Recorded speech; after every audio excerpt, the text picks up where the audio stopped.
Hi, this is Viveka from the Nourish Caveman and the Healing Foods Method, and today I'm coming to you from beautiful Mount Shasta, California, where we just had an amazing rainstorm, and now it's sunset and it's really gorgeous.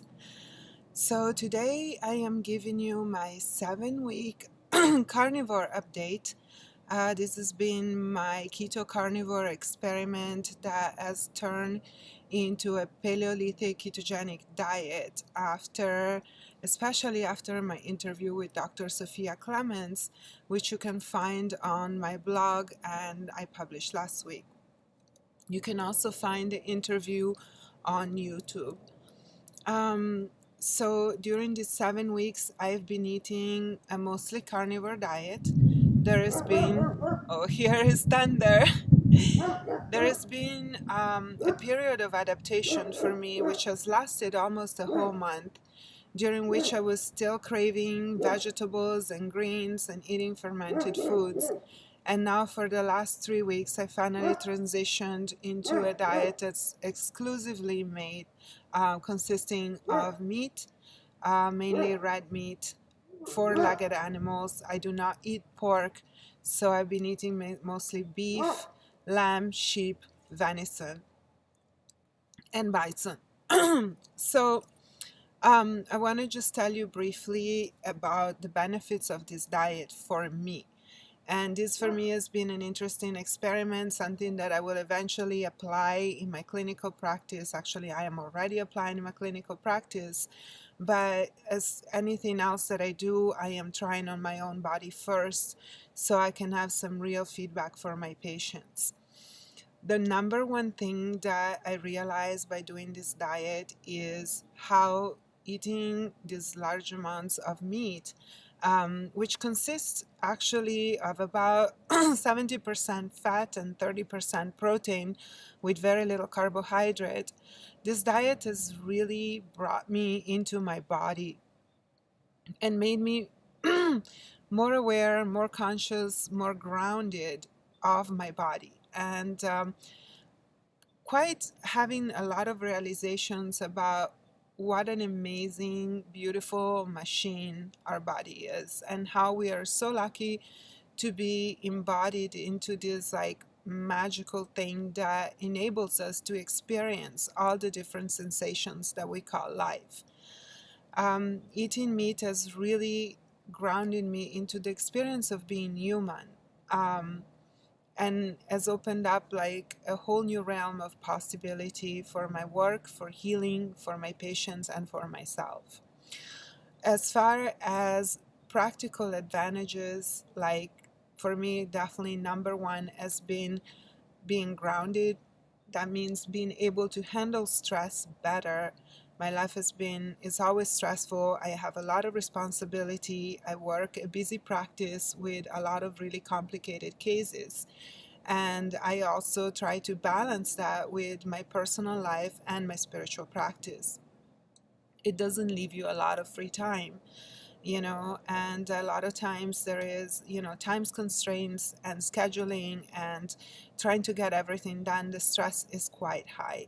So since I've really embraced the last 3 weeks, I really embraced the keto carnivore, and sticking to Paleolithic foods, I found myself to be more calm. My brain has been much more clear and effective. I have never had a moment of brain fog, and my energy has been pretty stable. There has been, of course, days where like energy fluctuates, long hours and lots to do, traveling. I've been traveling for the last 4 weeks almost, so it's been really challenging with no internet, no phone reception, managing my practice and my patients at the same time. And what I found is that I found really this like ability to deal with everything that I need to deal with a clearer head. I've also been more in touch with my emotions and able to process my emotions through my body in a more productive and positive way, instead of letting my emotions become self-destructive like a lot of times. Or, another really big thing for me is like not using food as a crutch anymore. and really just using food for nourishment and for focusing specifically on very nourishing foods, nutrient dense foods like the beef, bone marrow, liver, pretty much everything that I can use, organ meats. I've been eating hard. I've been trying to find brains, but had no luck here because I've been on the go. But I'm looking forward to getting some when I go back to Ojai to my place.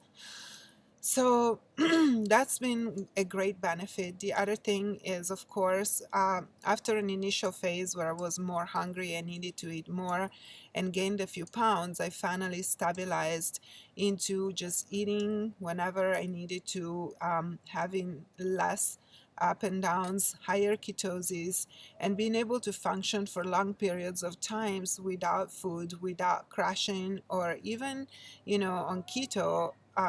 My energy was not as stable as it is now.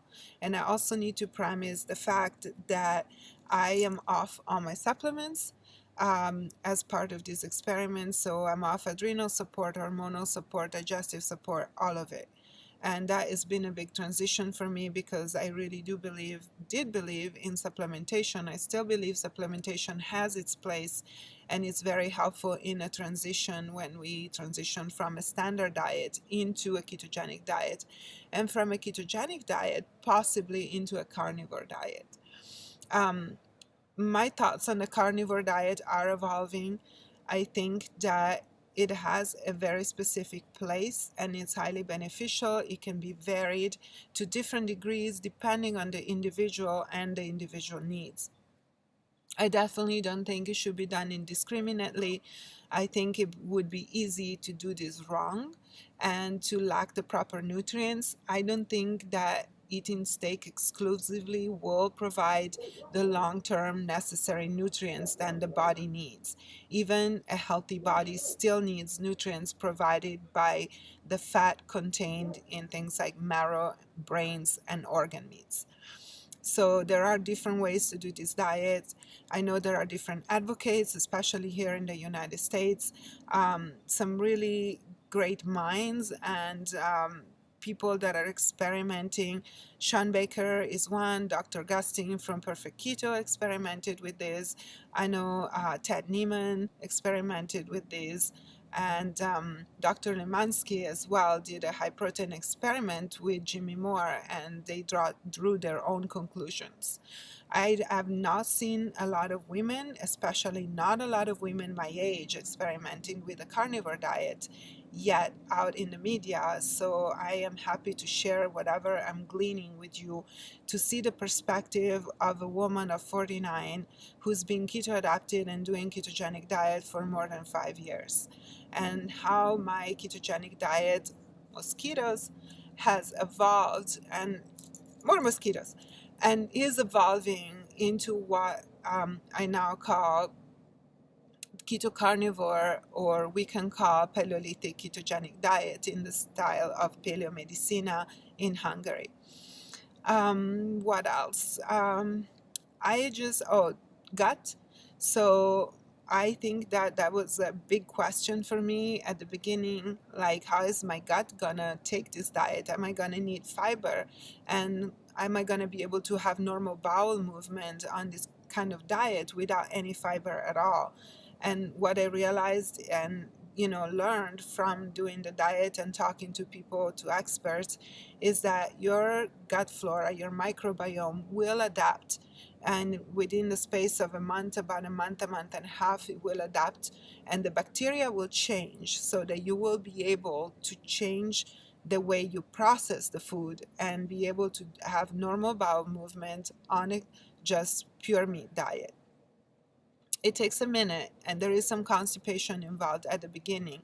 So, you can go in it like zero or nothing. So, I mean, zero or everything. You can just jump from zero to full carnivore. But for me, there was an adaptation transition period involved that I needed.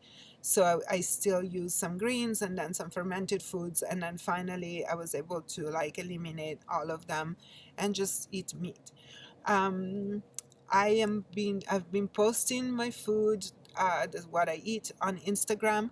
the Nourished Caveman on Instagram. You can follow me there and see what I'm actually eating, and have like more regular updates on what my findings are, my feelings, and what the feedback I get from my patients about doing this, and also my daily feedback pretty much with you and how I feel.